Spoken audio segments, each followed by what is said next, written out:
In this video, I will show you my strategy for winning more chess games and how I think during a chess game. I am Pegasus Chess, an adult chess improver, and I want to help other chess players get better at the game. So I will be playing a chess game against Isabel, the chessbot on chess.com. So let's get started, and I will explain to you my thought process as we are playing this. So for the opening, I will be playing the Pegasus system, which is the opening I invented. I would say in general, for your openings, my biggest tip is to keep things simple if you are lower rated. There's no point in learning very complicated opening variations and making things difficult on yourself. All you really have to think about in the opening is how to control the center and how to develop your pieces.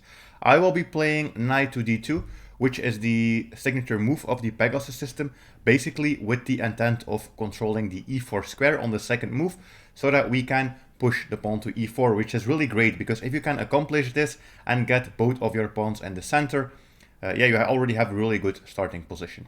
Isabel bot is playing a little bit of a strange move order, knight f6, knight c6. This is something you don't see that much. The problem with what she is doing is that she is not putting any pawns in the center, and this might become a problem for her later. For example, in some variations where I might be able to push. Right now, my initial plan was to play e4, but of course, whenever your opponent makes a move, you always have to think, what did that change about the position? And here, what I am thinking about is because she moved her knight, she is attacking my pawn, so I have to defend it. I can defend it in multiple ways. I can push to c3, I can push to e3, but I will choose to play my knight to f3. Why am I going with the knight? Well, I am developing a piece, so that means I will be able to castle more quickly, and these pawns can still be used to do other jobs as well, instead of just guarding this pawn on d4. So it's the most flexible option to protect this with the knight. She is playing pawn to e6, which means she is probably going to open up the bishop. But the thing is, the bishop is not really good in this position. If she goes here, I can always push to c3. This doesn't really work either. So yeah, she probably has to play bishop here. So I'm just going to continue. We are going to put the second pawn in the center. That was our initial plan. We have two pawns in the center. We have two knights that are already developed. She is developing the bishop. She is going to castle on the next move. And that is also what we want to do. So I would not recommend to play for anything super crazy in the opening. I'm just going to put two pawns in the center, develop two knights. Now I want a castle, so I have to develop my bishop. Where is the bishop going to go? You could think about pinning the knight, but you are not really pinning the knight because the pawn is still here. So there's no real purpose in going here, getting hit by a6, maybe exchanging. Because in general, in the opening, you don't want to give up a bishop for a knight. In the endgame, it's a little bit dubious. Sometimes knights can be better, sometimes bishops can be better. But in the opening, usually you don't want to immediately give away a bishop for a knight. So I have to develop. Also going here doesn't make too much sense because in some lines she might be playing pawn to d5 and just attacking me. So I have to choose e2 or d3, and I'm going to put it on d3 because here I also protect my pawn on e4. And instead of castling, Isabel is trying to counterattack in the center. So now we have to pause for a moment and think. So I basically wanted to castle and just keep things simple, but I also have to be careful because of course you always have to look at your opponent's move as well and think about what they are doing. So I actually thought that she was gonna maybe try to play knight to b4 and try to chase after this bishop, which was what I was expecting, because as I told you, usually in the opening that would actually not be such a bad idea because you could be capturing a bishop in exchange for your knight. But I also understand her not doing it because moving the same piece twice if you haven't even castled is usually not such a good plan. So here we have a really important decision. We can basically do three things, and that is a really common theme in pawn exchanges. So we can choose to push. That is an option we have. We can push to e5. We can choose to capture, or we can also choose to ignore it. Because if I calculate the amount of attackers, I can tell she has two attackers, and I also have two defenders. So I can, for example, just castle, and then yeah, she can always capture, but I can recapture with the knight. We might get a couple of exchanges. And of course, you also have to be a little bit careful. I am already thinking that if this pawn moves, this queen will open up. So let's say we castle. I am actually going to be able to show you this with the analysis board. Let's say we castle, and she takes this. I recapture this with the knight. I do have to be careful that this is opening up, and all of a sudden she has two attackers here on this pawn. So you might be thinking she would be winning a piece here if she captures this, winning a pawn. But there is actually a trick here And it's actually a good exercise to see if you can solve this. So why does this not work for black? So that's what I was calculating. As I said, we can push, we can take, or we can ignore. And if we ignore it, you always have to calculate a little bit deeper as well and take a look at things like this, pieces that open up. So why is this a bad move? This is a bad move because I can take this, and if she recaptures, there is a pretty simple tactic here. Bishop b5, check, and we also have the discovered attack on the queen. Let's say they block with the c6 pawn, we can take the queen, or you could even take this and then take the queen. So, can I castle in this position? Yes, I can do that. So that's always a possibility. The second thing I have to talk about is what happens if we capture. So if I capture, she is most likely going to recapture with the pawn. You could also say why not with a piece, but if she takes with the queen can sometimes be attacked. For example, if she takes with the queen, bishop c4, the queen is already attacked. If she takes with the knight, and some variations, I might want to play the pawn to d4 and attack the knight. Not here because I would be running into some trouble, but in the future this knight might be attacked. So most likely she's going to recapture with the pawn. And then I just have to evaluate this position. And when I look at this, the thing you will realize is that this is very symmetrical pawn structure, meaning that our pawns are basically identical on both sides of the board. And the more identical, the more symmetric the position is, the more drawish it will be. And I'm not going to say this is a bad position, but this is just a position that is more likely to lead to a draw. I know I can play something like c3 to lock out this knight. She can castle, I can castle, but yeah, there's not much going on in this position as well. Then our final option is pushing, which is what I am going to play.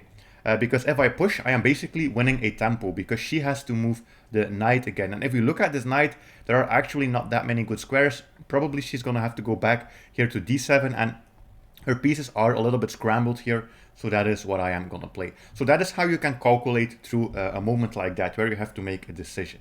So let's see what she plays. She might also go here to g4, but I think it's a little bit dangerous because the knight can always get attacked. And then she has to move back. Okay, so Isabel moved back her knight to d7. So it's our turn to move. And if I think about this, what do I want to achieve? Well, I do want to castle. So if I do castle, she can always attack. And then I have to make a decision what I am going to do with the bishop. And maybe that's not something I want to happen. So in this position, that is why I will play pawn to c3. Because basically I have the time to make this move before castling. So now if I look at this, pretty much Isabel can't really do anything. All of her pieces are locked. So I am going to take a moment here to castle myself because now I finally can. And there was actually not really any other move. You might be thinking maybe there's another move I can play instead of castling as well. But yeah, there's no real reason. And she plays here the pawn to h6. And now we have come to a very important moment. And this is the moment we will have to figure out a plan. So how are we going to continue? So there are always three things we can consider. That is the queen side, the king side, or the center. Playing here down the center. So if I take a look at this position, and I'm going to take a look at all three of these to decide where I am going to play. So if I take a look at the center, I have to say that the center is currently locked because I have the pawns here. She has these pawns, so yeah, nothing is happening in the center. I could potentially, in some lines, push the pawn to c4, in which case we would get an exchange. But I always have to be careful because I am opening up this d-file for her queen and knight. And then everything might collapse. And I do have a really good pawn chain here, so I don't really see a reason to continue here in the center. Next up, I am going to take a look at the king side. So is there a way I can attack the enemy king? Well, the good thing is there are not really that many defenders near the enemy king because of this pawn. Usually if you take away this knight, the king might be vulnerable. But I don't really see an immediate way here because, okay, the bishop is aiming at this, but I would have to get the queen in front of the bishop, and that's not going to happen. Or I have to go back to c1 and then maybe put the queen here, which is something I could consider if I want to go for an attack. But then probably black's just going to play the pawn to g6 and then everything will be protected as well. I could also think about getting my knight in there, maybe crashing it on g6, but right now this is controlled by my opponent as well. So I don't see a plan here, so that means I will be looking at the queen side. And if I look at the queen side, I have to check if is there potential. Well, the first thing I realize is I can push a4 or I can push b4, and by doing that I gain a little bit more space on the chessboard, and I could also potentially try to attack this knight, force it to move. And if we can force this knight to move, we might be gaining space, we might be pushing, we might be creating some weaknesses, maybe even a bossed pawn. Then I have to think between these two moves which one is the best. So I have two options here if I want to push. And I would say probably pushing to b4 is the best, because it immediately sets up the threat that in some variations I might push against this knight, while if I play pawn to a4, my opponent might respond with pawn to a5, and if I then want to push, we could get a bunch of exchanges here on that square, and it might no longer be possible. So that is why I am going to play this. I think many beginner players would probably think that maybe moving the knight is a good idea, but then I always ask the question, why would you move this knight? I mean, it's a bit passive right now, but at the same time, if you put it here, it's not really going to do anything, and then it might get attacked as well, and then you have to move it back, and you are just wasting time. So that is why we are going to play pawn to b4. And Isabelle is aggressive. She has decided that she has to attack the center, which makes a lot of sense. She is going to try here to attack on e5. And that is why she plays the pawn to f6. So as always, instead of just continuing with my plan, which many players would do, I have to take a look at what is happening right here. So she is threatening to capture, and then I have to recapture, but there are still two attackers and only one defender.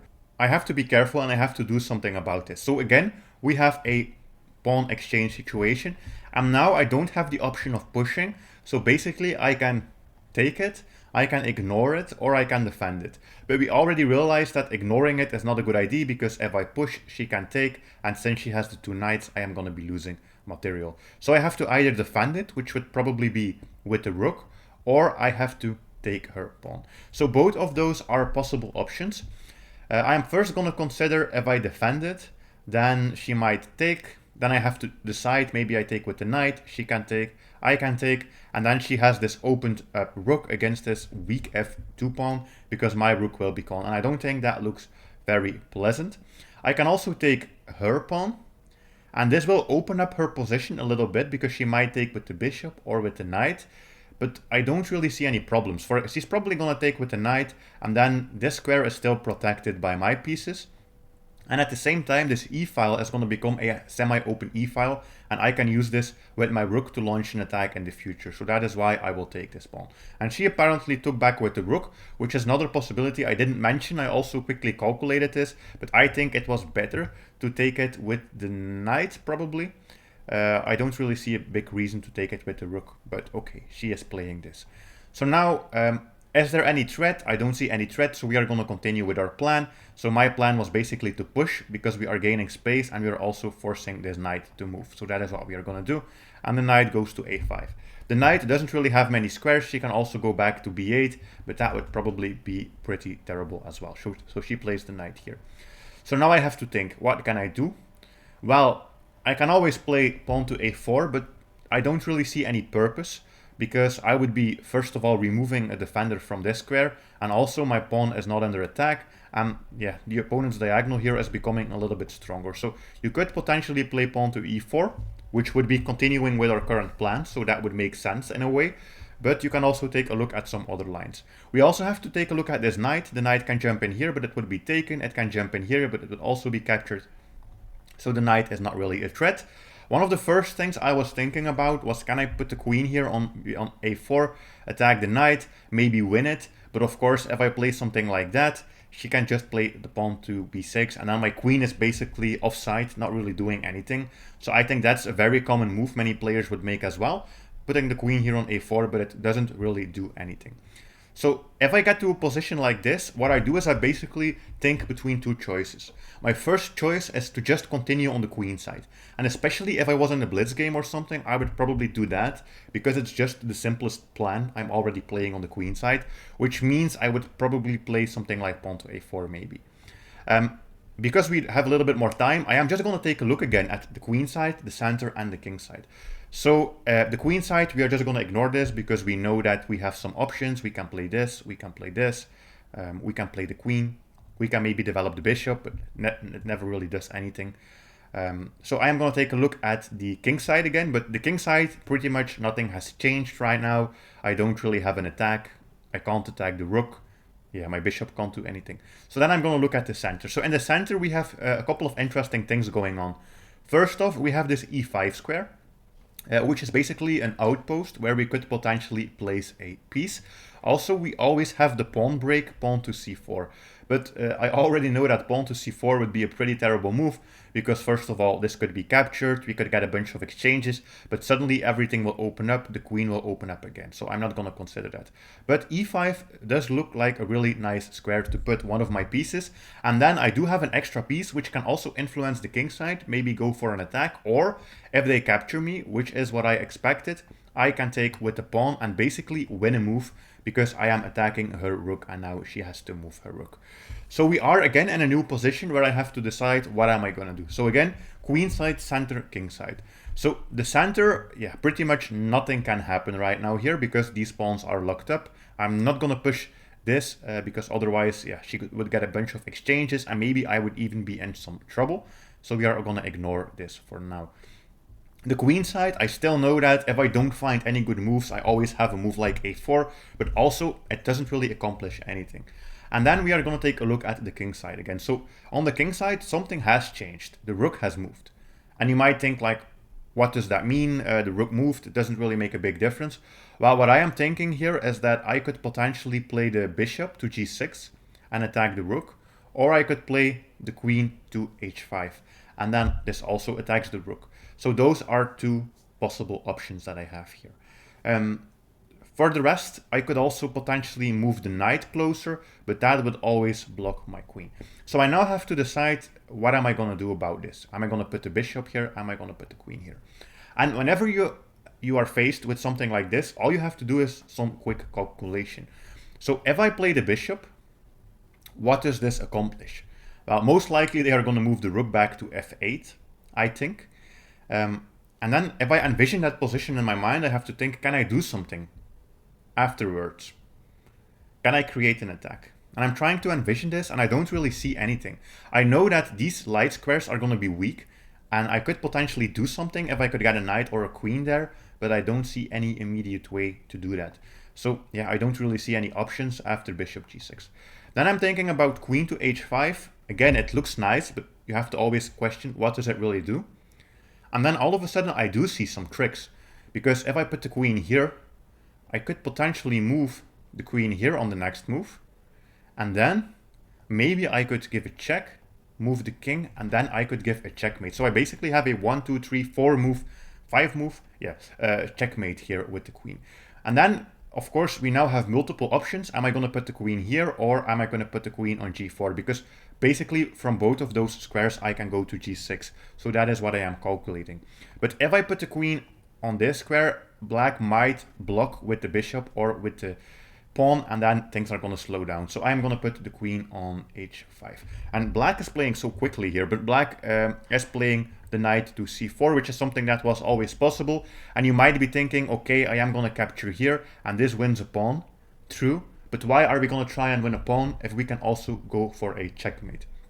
So I'm just thinking, can I still continue with the plan? So can I put the queen here? We also have to take a look at the fact that the knight is attacking this e5 pawn now. So if I go here, black might take, but then I still have check and checkmate. So yeah, I don't really see any big reason not to do it. Also, I don't see a lot of ways for black to defend it. Maybe they can run with the king, and then if I go in, they can keep running with the king over here, but it also looks very suspicious. In that line, I also have the bishop coming in, so I'm going to continue going for the checkmate.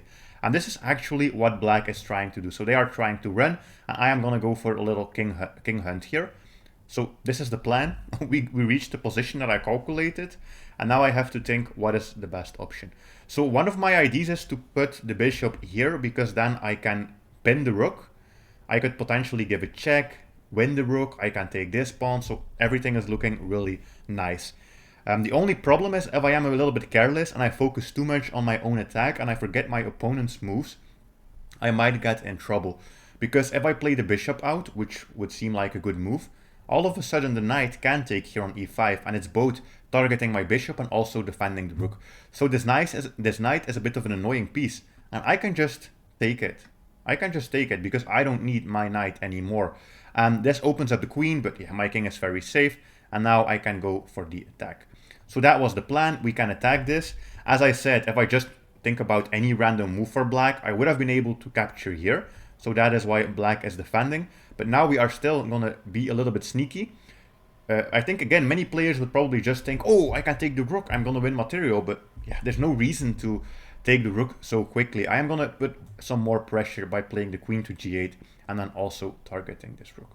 And now she plays the queen here, protecting. Okay, so I have to take a look at this position. So I know that at the very least, if I don't find any better moves, I can always choose to capture the rook.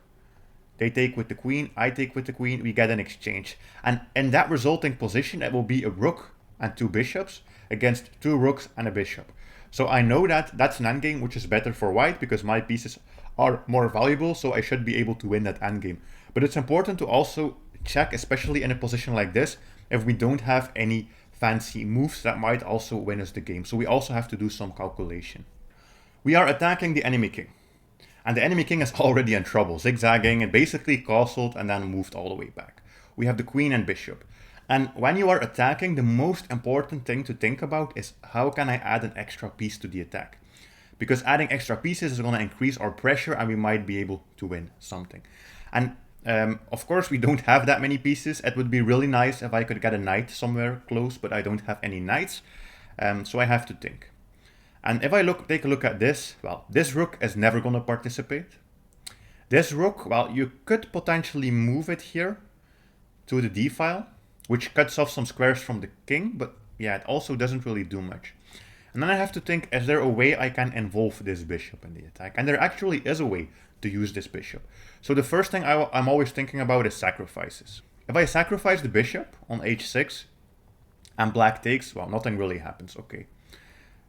What else can I do with the bishop? I could also potentially attack the queen, but the pawn can take me, sure. I can also attack the queen here. And if I do that and the queen takes me, well, the queen actually can't move. She is a really important defender. She is overloaded, as they say. She is protecting too many things at the same time. Because if the queen captures me, I can just take this rook with my queen. And that would be a checkmate. So this already looks like a really good move. Because black can't really respond to it in any way. And they can't capture my bishop. Otherwise, it's just checkmate. So she plays pawn to c5. And I can take this en passant. I can also take this with the bishop. If I take this with the bishop, if she recaptures with the queen, I can then take with check. She has to move. Actually, yeah, what I was saying wasn't correct. If she takes this and I take this, it's not an immediate checkmate because the king can move and then a checkmate, yeah, here. But anyways, so I can just capture this en passant and basically we have the same threat again. And I don't really think there is any way for her to defend it. She can maybe move the king, but then she loses the queen as well. So she captures and now we can take with the queen. The king moves and we have something really beautiful because actually this pawn has moved. So this is no longer a checkmate because the king can move. But we can do a checkmate with the pawn. This is a beautiful checkmate, giving a check with the pawn and the king is just stuck in the little box and it can't do anything. So I think this was a really good example of how you can try to think during your own chess games as well. If you enjoyed this, subscribe, and as always, I'll see you in the next one. Bye!